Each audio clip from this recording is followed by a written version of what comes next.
Hello everyone, Lawrence here from Unicorn Reviews with a video I did not want to have to make, but I feel like I have to.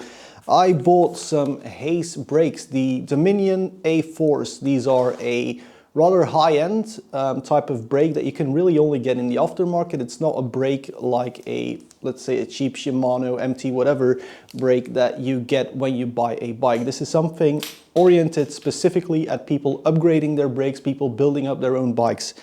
Very important to keep that in mind. This brake is around 200 euros, although I've seen it for like 170 in some web shops. Now, a few weeks ago, I was riding my bike and one of the two little bolts that holds the brake lever in place fell out while riding. Now you may say, okay, so you lost a little bolt, no biggie. Go to the hardware store, buy a new bolt and be done with it. No, impossible. I could not find this very specific bolt. It's an M4 with a round head on it. It has about 6 millimeters of thread and 2 millimeters of space for the bearing to fit on. And so because I couldn't find it after 2 days of searching online, I contacted Hayes. I contacted Hayes on the 29th of September, telling them, hey, I lost the bolt, can I buy a new one? I was forwarded, first of all, by Hayes Global to Hayes Europe, who then forwarded me to Conimax Belgium, who's our Belgian distributor. After my mail being ignored, I called them and sent them another mail, and it's now the 14th of October and I got a reply. They say, "Dear Lawrence, apologies for the late answer. I got ill. It happens, especially, you know, the last 2 years people do get ill. I received an answer from Hayes regarding the little bolt. Sadly, this item is not available separately. These bolts, the tiny little bolts, are developed specifically for Dominion brake series. These have to be bought completely. Do you want to buy new brakes?" So Hayes, selling me this 170 or 200 euro brake, can't sell me the little bolt. A tiny little, like, let's say 5 or 10 cent M4 bolt. Instead, they want me to replace the entire brake system because it was developed specifically for this brake and you need to just buy the whole thing new. They don't have little service parts back. Now, at first I thought, okay, it's not listed on any bike shop, but maybe through the distributor you can get a servicing kit for bike shops who have to service these things. And nope, impossible. You have to buy just an entire new brake system, not just the lever, okay? Not just this little piece, including the caliper. Now, this is of course hilarious in one way, but it's also incredibly sad that a company like Hayes just does not care about supporting their high-end products aimed specifically at people who build up their own bikes or who get expensive custom bikes. Maybe they're thinking if they can afford a custom bike, they can afford a 200 euro brake every time a little bolt falls out. But from an environmental standpoint, from a waste standpoint, this is disgusting behavior. And because of that, I titled this video, "Do Not Buy Hayes Products."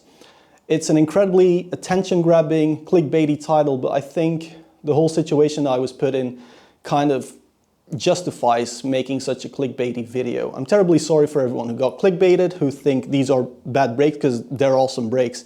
But if a company refuses to sell you the parts you need to service your brakes, then yeah, don't buy anything from them. Bully them into being better. Now, because I am better than them, I will now show you how you actually make your own bolt. So this is it, the specifically developed bolt.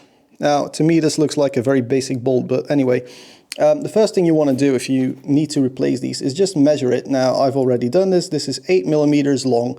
And so what I did was I also measured the diameter, although I actually used calipers because I wanted decent measurements.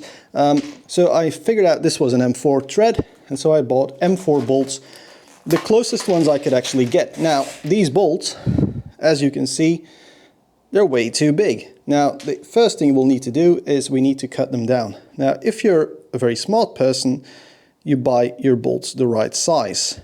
I'm not a very smart person, So what you do is you just get 2 of the nuts that come with the bolts, because apparently you can't buy that sort of stuff separately. And you want to take these nuts, oh, it's always funny, and put them on, just lock them together like so, and then it's time for the next step.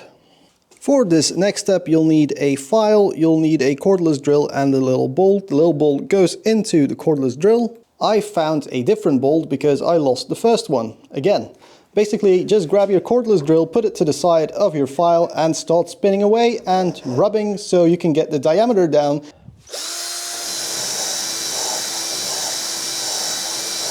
So now that the diameter is the same as the original, all we need to do is just cut off part of the bolt.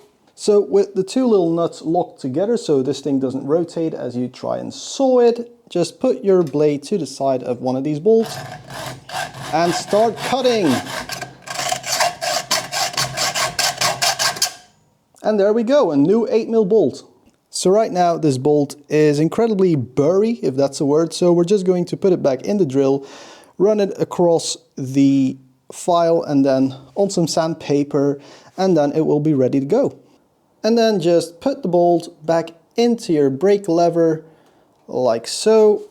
And then for the bolt that I was able to buy in M4, I use a flathead screwdriver, put it back in. Works perfectly. And as you can see, because we trimmed it down, the outside of the head of the bolt does not touch the outer race on the bearing, and our brake is good to go again. Too bad Hayes could not think of that when they engineered the Dominion brakes.